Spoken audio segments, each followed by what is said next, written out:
The Pipboy menu in Fault 1 and 2 has a button missing from its interface. And for years I chalked this up to an artistic design decision that reinforced the franchise's gritty post-apocalyptic setting. However, the actual reason for the button's omission can be traced way back to the game's demo, which was released in late April 1997, a little over 5 months prior to the retail version shipping. The demo features numerous interesting differences from the final game, but perhaps the most obvious change is that the Pip-Boy has no missing button. Instead, the Clues button is proudly displayed, and it essentially acts as an expanded quest log. In the demo, the button provides only one hint, which reads, "If you do not kill off all the gangs, they will seek vengeance."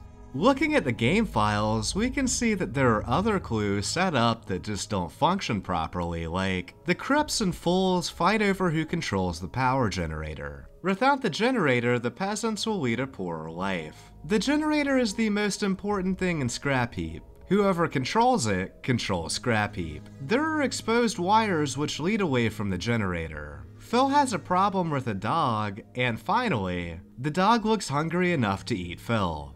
We can also tell that it was at least partially implemented outside of the demo, which takes place only in Scrap Heap, meaning that most of them can never be seen. Clues are listed internally 1 through 29, and give the player quest tips like, Junktown sells many things. Perhaps a chip can be found. The children worship some dark god called the Master. If only Razlo had some of the venom, he could make an antidote for the poison. And the caravans are disappearing to the north somewhere. I asked designer Jesse Heinig about the Clues button, and he replied, "As I vaguely recall, I think it was just a feature that we never had the time and space to implement." Considering they didn't have time to implement the Clues button in a way that differentiated it from the quest log, it's easy to see why the developers decided to scrap it, and is a great example of cut content being a good thing in the right circumstances. Rather than shipping a half-baked overlapping system, the dev team at Interplay literally ripped the button off the Pip-Boy and scratched out the label, managing to improve the aesthetic of the UI in a genuine stroke of genius.